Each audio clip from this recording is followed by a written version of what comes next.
Hey Spearos, it's Matt from Blue Tuna Spearfishing. Today we're going to give you some tools to forecast the week and try to predict conditions, hoping to get a better dive. We usually go to windy, and that gives us an idea. What I'll normally do is go straight to the wave, zoom into a location you want to dive, and if you tap down your cursor and then do the drop down here, I like this particular feature because it gives you two different swells. So you're going to look at the primary and secondary swells, and it gives you a great visual on which direction they're going to go. So, you know, something like this swell, if you're trying to hide from that, you can, you know, move away at a point that might block it, or also lessen it if it's getting further from where the swell is sourcing. The other thing is that it shows the wind. So typically I like the offshore winds. They'll usually settle the sediment out to sea and make the conditions a little more clear.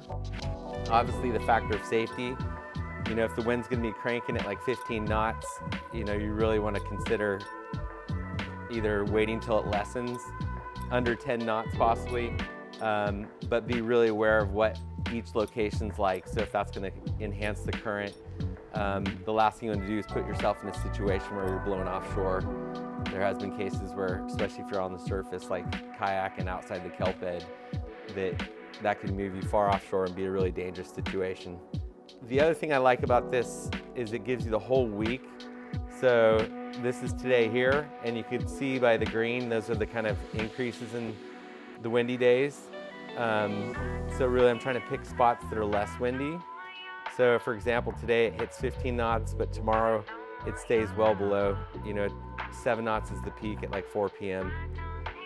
And below that is your swell. So again, today has a little bit larger swell, 2 to 3 foot. Tomorrow's a 1 to 2 foot. So it's really shaping up nicely tomorrow. So if we move this cursor, so I've kind of selected my day. So, you know, definitely I'm going to do Friday over today, but also then looking more at what time. Am I going to do a morning or an evening session? So cursor here is at 10 a.m. You can kind of zoom in. Everything looks the best it can be. Maybe I'll pop it off to the afternoon, see if anything changes. Not a big difference. The wind is a little bit lower in the morning, but I'm really indifferent as far as 1 knots versus 5 knots. That won't make much of a difference in my dive. The only other thing I'll consider for time is potentially the tide. So here I hop over to 17foot.com. You could use any tide of your choice. I just like this one because it allows my crosshair cursor to kind of pinpoint exactly when the tide times are, like the lowest tide, the high tides, or you know, sometimes even looking a little before, like where's a good slack. Tomorrow, just to give you an example, this is Friday, this here's Thursday. Tomorrow, sunrise is, you know, down here at 7 a.m.-ish.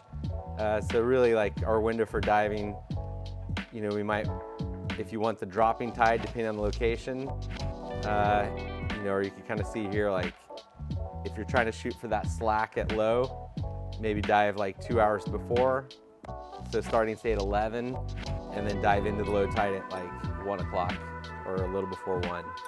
The only other thing that I'd use is temp break, and that could give you an idea of the temperature breaks depending on the type of fish you're going for. If you're just doing like a shore dive and you're kind of hoping for better visibility, you utilize the chlorophyll. So chlorophyll will give you an idea of the particle in the water.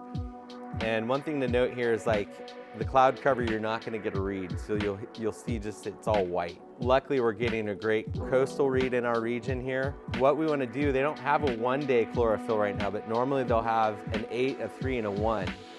So I'll just utilize that, looking at like the longest period, like an 8-day composite, and that lets me see here on the scale, like brown is really terrible visibility. Like brown and red is the worst. A lot of particle in the water. We want light green, I'd say, is, you know, doable. You know, and obviously if you're going for just like an enjoyable dive where you could see more, then we're really hoping for like that light green as it transitions to blue, or just straight blue. So looking at an 8-day, you see that all that particles and stuff is stacked up in the inner tide or in the inner zone where we prefer to dive. So let's change it to a 3 and see what happens. So you can see right now, it's getting better. And if they had a 1 day, I would expect that probably it got even better. So you'd see like the blue get a little more rich on that coastline.